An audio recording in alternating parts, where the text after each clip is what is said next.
yang merasuki Baginda Raja. Hari itu Baginda terlihat sangat marah kepada Abu Nawas tanpa sebab. Abu Nawas yang merasakan belakat rajanya itu tak berani menatap. Ia senantiasa menundukkan kepalanya. "Hei Abu Nawas, aku ada permintaan dan kamu harus bisa mengabulkannya," titah Baginda Raja. "Ampun Paduka yang mulia, kiranya permintaan apa yang Paduka inginkan?" jawab Abu Nawas penuh hormat. "Sekarang juga kamu harus dapat mempersembahkan kepadaku seekor harimau berjenggot. Jika gagal, kamu akan saya hukum," kata Baginda Raja. Abu Nawas kaget mendengar perintah yang aneh itu. Dia menyadari Baginda sedang keluar bencinya kepada dirinya. Dari cara bicaranya, jelas sudah betapa Baginda sedang kesal dengan Abu Nawas. "Baiklah tuanku, semua perintah Paduka akan hamba laksanakan. Namun untuk perintah yang satu ini, hamba mohon waktu seminggu," minta Abu Nawas. "Baik, aku kasih kamu waktu seminggu," ucap Baginda Raja. Maka pulanglah Abu Nawas ke rumah. Agaknya ia sudah menangkap gelagat bahwa Raja sangat marah kepadanya. Baginda sengaja memberi perintah yang mustahil agar dapat menghukum dirinya. Mana ada harimau berjenggot, batin Abu Nawas dalam hati. Ini perkara serius. Kali ini aku harus berhati-hati, pikir Abu Nawas gelisah. Namanya saja Abu Nawas, meski dalam keadaan terdesak, ide cemerlang selalu saja muncul dalam benaknya. Sesampainya di rumah, Abu Nawas kemudian memanggil 4 orang tukang kayu dan disuruhnya membuat kandang macan. Hanya dalam waktu 3 hari, kandang itu pun sudah siap. Kemudian Abu Nawas berkata kepada istrinya, "Wahai istriku, aku akan pergi sebentar. Nanti kalau ada tamu yang datang, persilahkan masuk saja." "Siapa tamu yang akan datang ke sini?" tanya istrinya. "Seseorang yang berjenggot," jawab Abu Nawas. "Tapi nanti kalau kamu mendengar aku pulang mengetuk pintu, suruh tamunya masuk ke kandang itu," pesan Abu Nawas sambil menunjukkan kandang macan yang baru saja dibuat. Singkat cerita, Abu Nawas lalu pergi ke masjid untuk sholat berjamaah. "Tumben kamu sholat di sini Abu Nawas?" tanya penghulu kerajaan.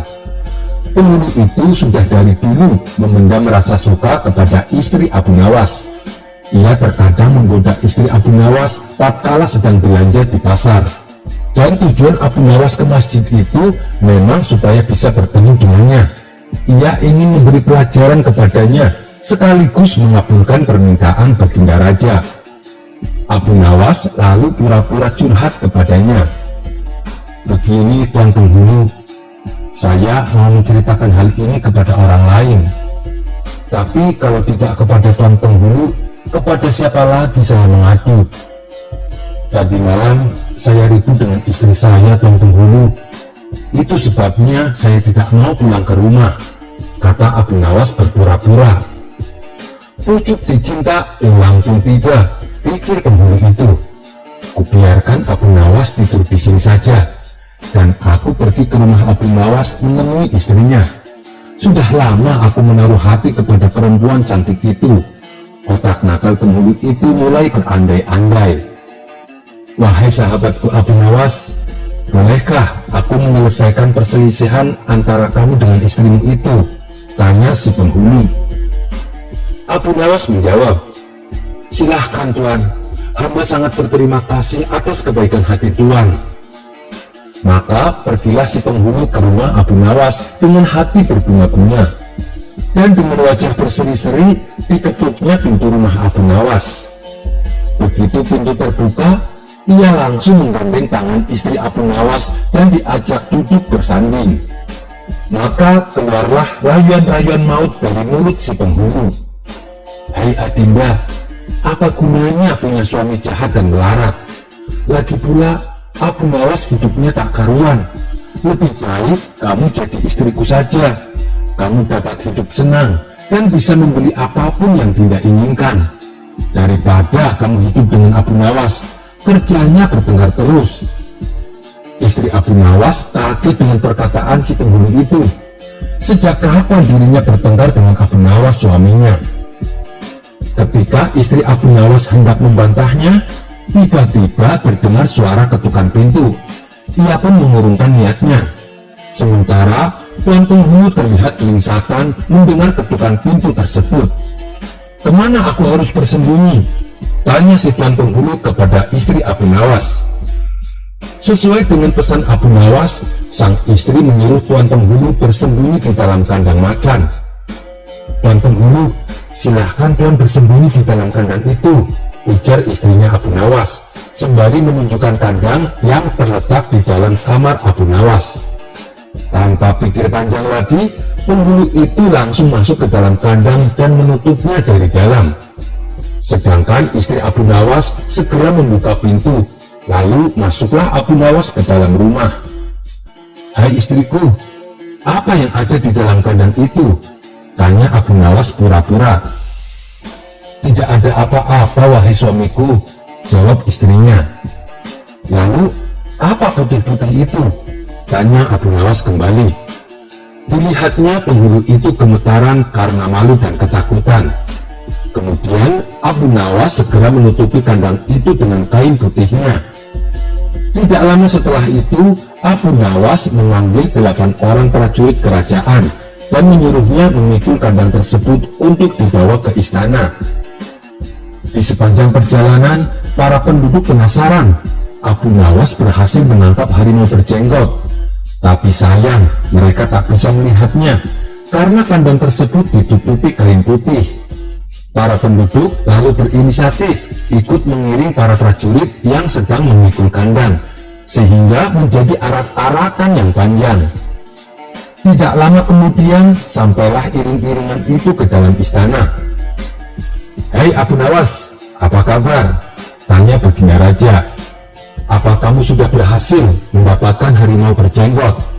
Abu Nawas menjawab, "Dengan berkat usaha dan doa tuanku, alhamdulillah Anda berhasil Paduka Yang Mulia. Silahkan Baginda lihat sendiri, harimaunya ada di dalam kandang itu." Karena merasa penasaran, maka Baginda Raja membuka kain putih yang menutupi kandang tersebut. Akan tetapi Baginda Raja menjadi kaget karena yang ada di dalam kandang bukanlah seekor harimau, melainkan penghulu kerajaan. Begitu juga dengan para penduduk, mereka kaget bukan kepalang.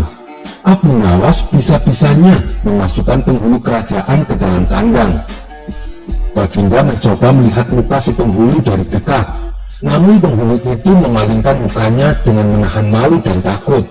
Baginda masih belum mengerti dengan hal ini. Ia pun lalu bertanya kepada Abu Nawas, "Ini maksudnya apa Abu Nawas?" "Ya tuanku, itulah harimau berjenggot," jawab Abu Nawas. Baginda Raja semakin bertambah bingung. Bagaimana mungkin penghulu kerajaan disebutnya sebagai harimau berjenggot? Belum sempat Baginda Raja kembali bertanya, Abu Nawas langsung menjelaskan, "Begini Paduka Yang Mulia, ketika saya sedang keluar rumah, harimau itu mencoba memangsa istri saya. Untungnya saya sudah membuat perangkap sehingga harimau itu bisa tertangkap dan masuk ke kandang." Bukan main murkanya Baginda Raja kepada penghulu itu, sebab ia yang semestinya menegakkan hukum, ia pula yang melanggarnya. Ia telah berkhianat. Baginda segera memerintahkan prajurit untuk mengeluarkan penghulu itu dari kandang dan diarak keliling pasar agar diketahui oleh seluruh penduduk betapa aibnya orang yang berkhianat. Sekian dulu perjumpaan kita kali ini. Sampai bertemu lagi di kisah selanjutnya. Terima kasih yang sudah subscribe dan setia menonton channel ini. Wassalamualaikum warahmatullahi wabarakatuh. Terima kasih teman-teman yang sudah menonton video ini. Jangan lupa klik tombol subscribe. Dan jika kalian suka video ini, angkat jempol kalian. And see you.